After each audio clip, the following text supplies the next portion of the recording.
Hey everyone, welcome back to the Addicted Bookworm. Happy Wednesday, everybody.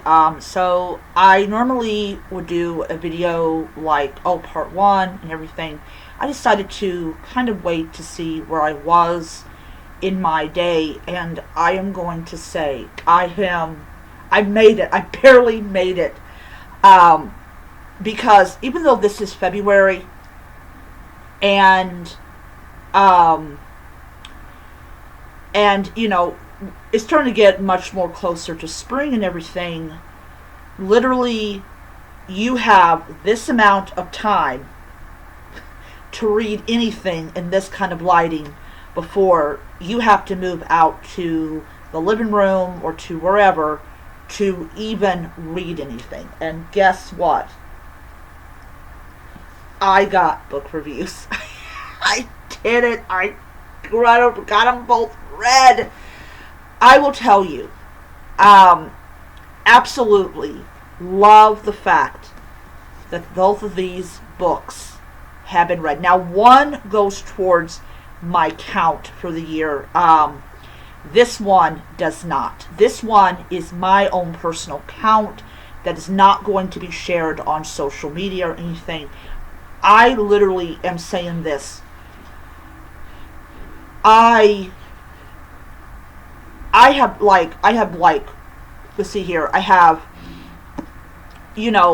the count, like the number of books I've read on my Goodreads, which is going to be mainly made up of like the books I got on Kindle, which is much easier to do.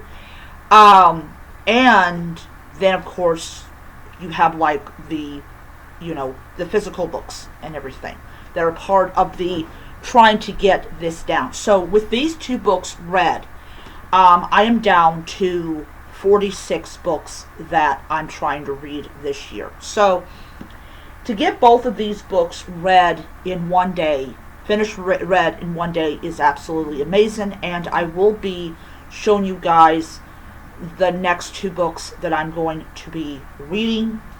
So, okay, let's start off with the one that definitely counts towards my overall goal of how many books I'm reading this year, because I had the Kindle edition and I finished reading it. The Court of Thorns and Roses by Sarah J. Maas.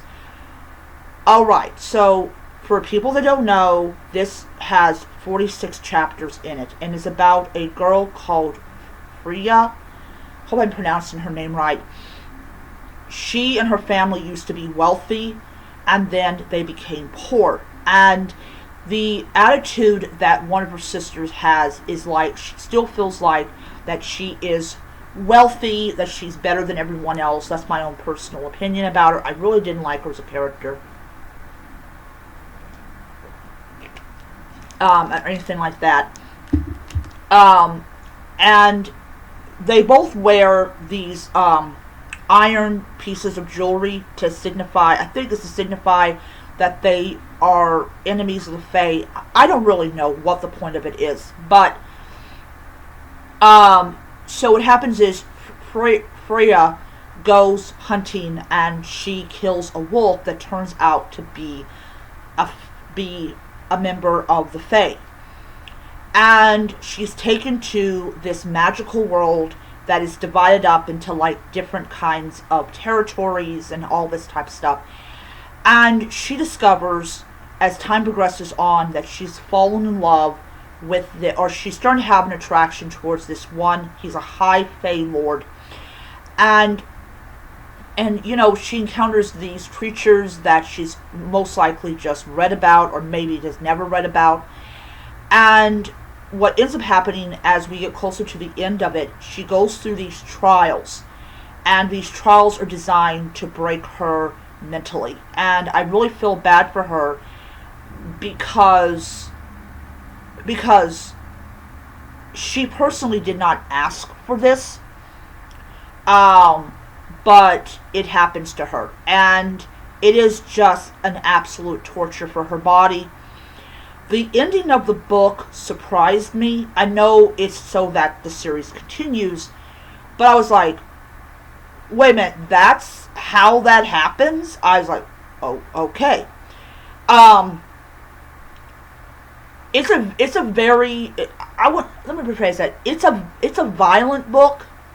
It's a violent book, but one of the huge reasons that I even got this book to begin with, like 2 years ago, was because it was banned. It was banned in like number of different kinds of school districts. And me, as if anyone doesn't know about me, I'm all for reading, the banned books and everything. So overall, I enjoyed this book a lot. It doesn't have any kind of like spice. It's like, too bad. The spice level is probably like a 1.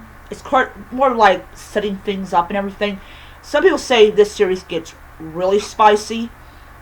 I personally don't care, but I enjoyed it. It was a good balance of like fantasy and a little bit of like attraction. It was a nice, good book, and I enjoyed it. So, I gave it 5 stars on Goodreads, and that was only because I had the Kindle edition. The next books in the series I do not have on Kindle, and I will not be buying it on Kindle. All right, then Frank Herbert's Dune Messiah. This is the second book in the Dune series. This is definitely the book that Frank Herbert did in fact write.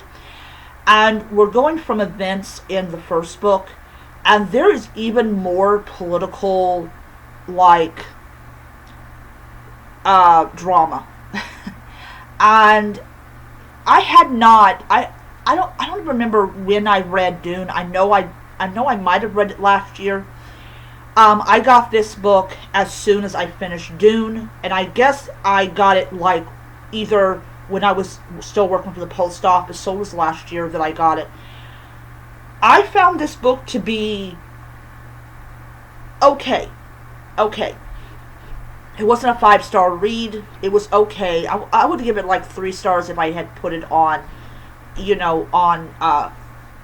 it back, I might have put it on my Goodreads. Yeah, I did. So I'm going to go ahead and give this 3 stars. I'm going to wait until like 11, 12 o'clock before I even turn on my phone and everything. But it was an interesting book. It's the thinnest so far of them all. I don't really know how thick the next book is because I don't have the next book. But I will be clear on this, it was enjoyable to read as a physical edition. And I just feel like that I was getting what Frank Herbert was trying to get emotionally wise. Not like, okay, I understand the plot of the book, but I just feel like that reading as a physical edition was a lot better than reading it on Kindle. That's why the first book, Dune, I did not read it as a ebook. I actually read it totally physical. This one, I read it totally physical. The third book, I will probably be picking up maybe in like May or June, and I will read it then. But it was okay. It was okay. All right. So the only book that I have not completed that was on Kindle Unlimited, Kindle, is Rhythms of War by Brandon Sanderson. So the next books that I'm going to be reading is going to be R.L. Stine's Dead End. For people that weren't around in the 90s, this was a super popular series. I have 2 more Fear Street books, and then I got to get back on the Amazon train and get the other ones, because I am determined to get every single Fear Street book that he wrote. And then Maureen Stolfer's No Escape. This is a thin book. I should have this read in like a day or 2. I did check my schedule, and it looks like that I am off tomorrow, so both of these books will be read and finished tomorrow. Anyways, I hope you enjoyed the review. I look forward to your comments. Until next time, be well. Bye.